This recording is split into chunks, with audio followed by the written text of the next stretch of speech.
امریکہ امداد کے لیے دی جانے والی رقم کے غلط استعمال پر نظر رکھتا ہے؟ میتھیو ملر نے بتایا امریکہ ایسی اطلاعات کو سنجیدگی سے لیتا ہے.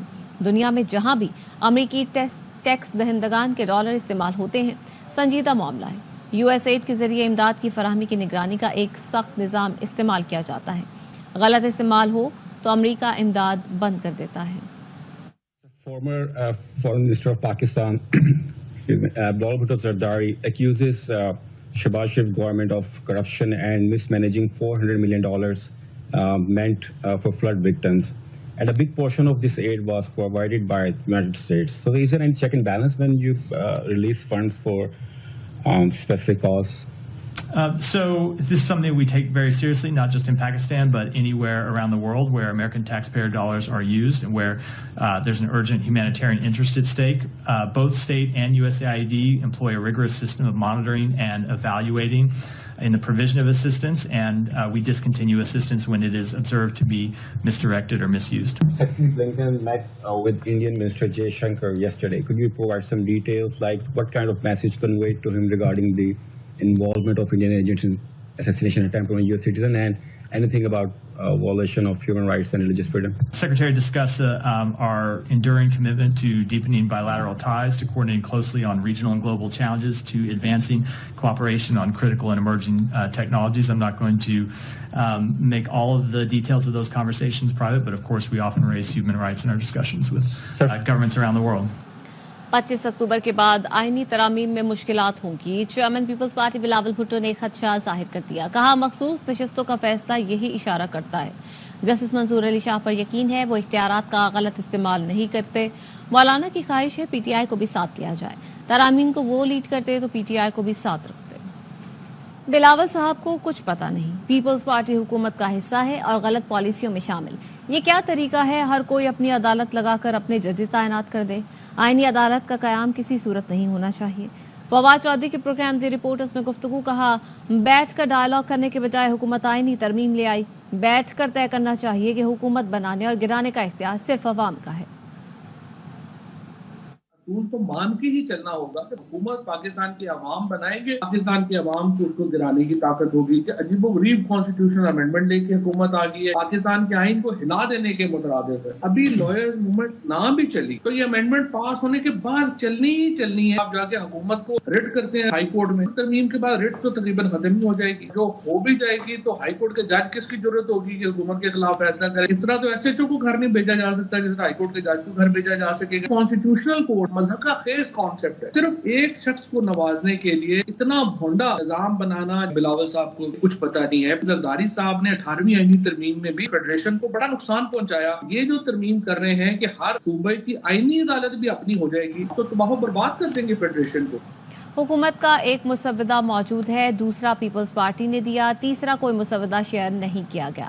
جے یو آئی کے سینیٹر کامران مرتضیٰ کی پروگرام آف دی ریکارڈ میں گفتگو. کہا مولانا فضل الرحمان کہہ چکے ہیں کہ آئینی ترمیم پر حکومت سے اتفاق نہیں ہوگا. نون لیگ کے جو دوست ملنے آئے وہ تو مبارکباد دینے آئے تھے کہ مولانا 5 سال کے لیے امیر مقرر ہوئے.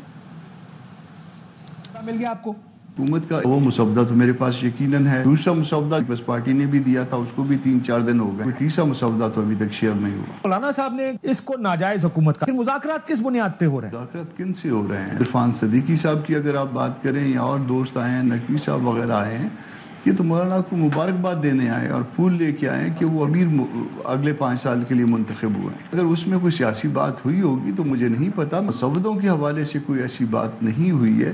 63A جو ہے وہ جب ہو جائے اگر تو ہماری ضرورت شاید قومی اسمبلی میں تو بالکل نہیں رہتی. اگر یہ 63A کے لیے حکومت جو اتنی جو ہے بےتاب ہے تو اس کا مطلب تو یقیناً آپ کو پتہ چل گیا ہوگا کہ ہم ان کے ساتھ نہیں ہیں حکومت میں یا ان کے ساتھ کوآپریٹ نہیں کر رہے. آگے بڑھتے ہیں. آرٹیکل 63A سے متعلق نظر ثانی درخواست کی سماعت آج پھر ہوگی. گزشتہ روز سپریم کورٹ نے بینچ پر اعتراض مسترد کر دیا. چیف جسٹس نے بانی پی ٹی آئی کے وکیل سے کہا بیرسٹر علی ظفر کے کہنے پر عدالت نے فیصلہ سنا دیا. بیرسٹر علی ظفر نے کہا بینچ تشکیل دینے والی کمیٹی کے ارکان بینچ کا حصہ ہیں, وہ خود کیسے بینچ کی تشکیل کو قانونی قرار دے سکتے ہیں. چیف جسٹس نے واضح کیا کہ لوگوں کو یہاں مرضی کے بینچ کی عادت ہے, وہ زمانے چلے گئے. کارکردگی صفر, مار دھاڑ میں نمبر 1, پنجاب میں گھسنے کی خواہش, خیبر پختونخوا میں کون سا تیر مار لیا. قائد مسلم لیگ نون میاں نواز شریف نے بانی پی ٹی آئی کو آڑے ہاتھوں لے لیا. کہا جیل میں بیٹھے شخص سے پوچھیں پختونخوا کے لیے کیا کیا. مشورہ دیا کہ ایسے عناصر کے ساتھ سختی سے پیش آنا چاہیے. یہ بھی کہا کہ وزیر اعظم ہاؤس سے نکالنے کا کہنے والا آج خود جیل میں ہے. جیسا کرو گے ویسا بھرو گے. 4 اکتوبر کو ڈی چوک پر ہمارا پرامن احتجاج ہے. پنجاب اور پاکستان کے عوام سے درخواست ہے سب وہاں پہنچے. وزیر اعلیٰ کے پی علی امین گنڈاپور کا ویڈیو پیغام.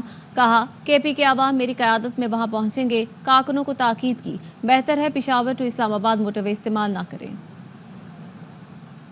کے دن 4 تاریخ کو ڈی چوک پہ ہمارا پرامن احتجاج ہے. پنجاب کے لوگوں سے اور پاکستان کے تمام لوگوں سے یہ گزارش کرتا ہوں کہ آپ سب نے وہاں پہنچنا ہے. پختونخوا کی عوام میری قیادت میں یہاں سے نکلے گی. ہم وہاں پہنچیں گے چاہے ہمیں جتنا ٹائم لگے, جتنی رکاوٹیں ڈالیں, ہم نے وہاں پہ پہنچنا ہے. بہتر ہے آپ موٹر وے جو ہے پشاور ٹو اسلام آباد موٹر وے اس کے اوپر ٹریول نہ کریں. سیاست کی اجازت مل سکتی ہے, دہشت گردی کی نہیں. صوبوں کو آپس میں لڑانے کی کوشش ناکام بنا دیں گے. وزیر اعلیٰ پنجاب مریم نواز کا تقریب سے خطاب. کہا یہ لوگ صرف ملک میں انتشار پھیلانے میں مصروف ہیں. خوشی اس بات کی ہے کہ کوئی بھی ان کے ساتھ نہیں. پنجاب میں بری طرح ناکام ہو چکے ہیں. اور کراچی کے علاقے اورنگی ٹاؤن کے نجی اسپتال میں ڈاکٹروں کی مبینہ غفلت سے حاملہ خاتون جاں بحق ہو گئی. ورثاء نے وزیر اعلیٰ, وزیر صحت اور آئی جی سندھ سے انصاف کی فراہمی کا مطالبہ کیا ہے. افضل خان کی رپورٹ.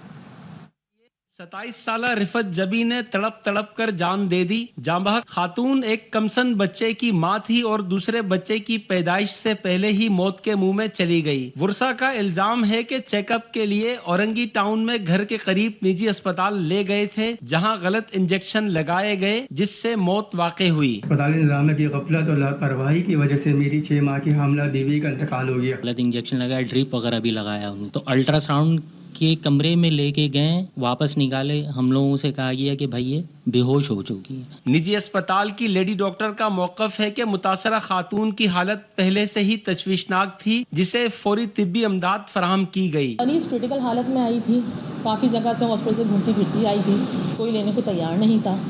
بس انفارچونیٹلی ہمارے یہاں کے وہ ایکسپائر ہو گئے. متاثرہ خاندان نے محکمہ صحت سندھ سے مطالبہ کیا ہے کہ نجی اسپتالوں میں علاج کا معیار بہتر بنانے کے لیے اقدامات کیے جائیں. پولیس کا کہنا ہے کہ ابتدائی تحقیقات میں اگر کوئی ذمہ دار پایا گیا تو اس کے خلاف قانونی کارروائی عمل میں لائی جائے گی. کیمرہ مین محمد حنیف کے ساتھ افضل خان, ARY نیوز, کراچی. شیخوپورہ میں مریدکے سے اغوا کیے گئے 2 بچے شاہدرہ سے بازیاب کروا لیے گئے. ڈی پی او کے مطابق احمد اور حسنین کو نامعلوم ملزمان نے تاوان کے لیے اغوا کیا تھا. پولیس نے جدید ٹیکنالوجی کی مدد سے بچوں کو اغوا کاروں سے برآمد کیا. ملزمان کی گرفتاری کے لیے ٹیمیں مختلف مقامات پر چھاپے مار رہی.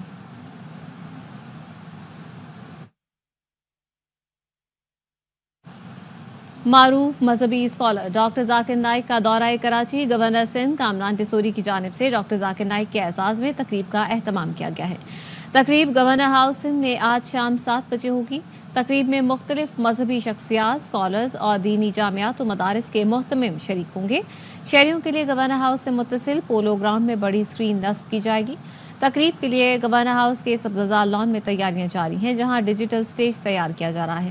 گورنر کامران ٹیسوری نے رات گئے ڈاکٹر ذاکر نائک کے ہمراہ گورنر ہاؤس پولو گراؤنڈ کا دورہ کر کے انتظامات کا جائزہ لیا.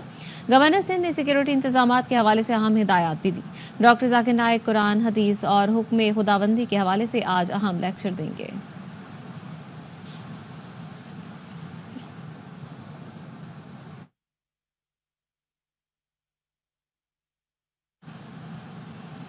کراچی کے ضلع کیماڑی میں یونیورسٹی کے قیام کے لیے 200 ایکڑ اراضی پر وزیر اعلیٰ سندھ کی ہدایت پر تعمیراتی کام شروع کر دیا گیا ہے. ایم پی اے کیماڑی لیاقت آسکانی نے کہا کہ کیماڑی کے طالبہ اور طالبات تعلیم کے حصول کے لیے مشکلات کا سامنا کرنا پڑتا ہے. اب ضلع کے اندر بہترین اعلیٰ تعلیمی سہولیات میسر ہوں گی.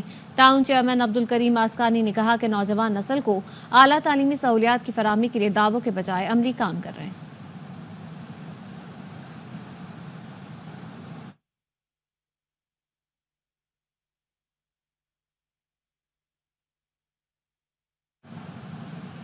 وزیراعظم آزاد کشمیر چودھری انوار الحق نے کہا ہے کہ رواں ماہ کا آخری عشرہ تاسیس کے حوالے سے منایا جائے گا. یوم تاسیس پر سیمینار, فیسٹیول اور کھیلوں کے مقابلے کروائے جائیں گے. کشمیری کلچر اور ثقافت کے حوالے سے منایا جائے گا. آزاد کشمیر کے نوجوان اپنے اسلاف کی تاریخ بخوبی واقف ہیں.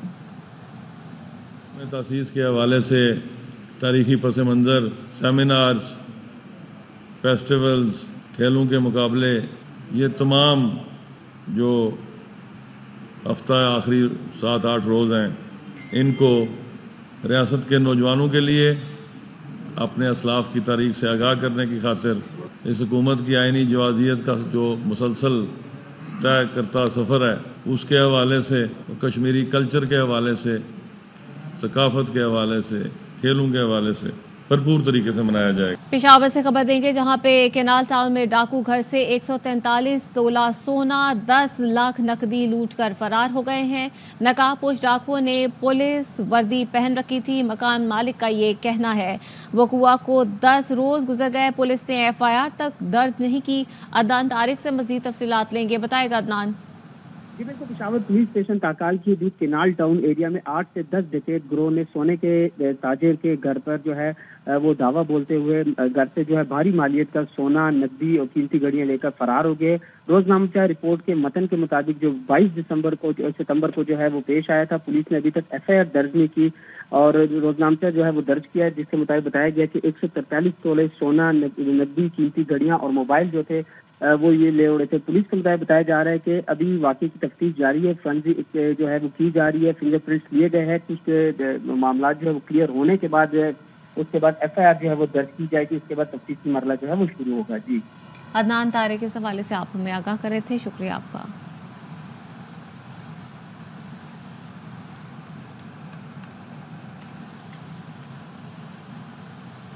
کھیل کھیل میں سیاست کے کھیل دکھائے گئے، مذاق ہی مذاق میں انسان اور شیطان کا فرق سمجھایا گیا۔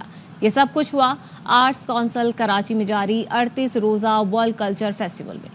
7ویں روز کا احوال دیکھیے چاند نواب کی رپورٹ۔ عالمی ثقافتی میلے کے 7ویں روز مذاقیہ تھیٹر کے چرچے، چاہت فتح علی خان کے ذکر نے ہنسی کی پھلجڑیاں چھوڑی۔ یہ جگہ تو سیف ہے، اس شہر میں کوئی بھی جگہ سیف نہیں۔ مجھے تو ڈر لگ رہا ہے کہ میرا فون نہ چھین لے۔ میرے پاس فون ہے، نہیں فون تو نہیں ہے پر جگہ بھی تو سیف نہیں نا۔ شیطانی قوتوں نے ہولناک میوزک سنا کر دل دہلایا۔ فیسٹیول میں نیپالی فنکاروں نے پاکستانی کھانوں کی خوب تعریف کی۔ سب کچھ کھایا اور مجھے بہت اچھا لگا۔ پاکستان کا ٹیسٹ وہ ہے نا، ایک ایکسپیرینس بہت اچھا تھا۔ دل دل پاکستان جا جا پاکستان۔ شائقین نے بھی فنکاروں کی بے مثال کارکردگی پر خوب حوصلہ افزائی کی۔ کراچی کی روشنیاں ماشاءاللہ بحال ہو رہی ہیں، پاکستان میں مسکراہٹیں ہیں، آرٹ ہے، کلچر ہے۔ آرٹس کونسل میں جاری ثقافتی میلہ 2 نومبر تک جاری رہے گا۔ فیسٹیول کے 7ویں روز تھیٹر پلے آج کی تازہ خبر میں جہاں سیاست کے کھیل دکھائے گئے، وہیں معاشرے کی عکاسی بھی کی گئی۔ کیمرہ مین شہزاد میمن کے ساتھ چاند نواب، ARY news Karachi. News bulletin سے فی الحال اتنا ہی، دیکھتے رہیے ARY نیوز۔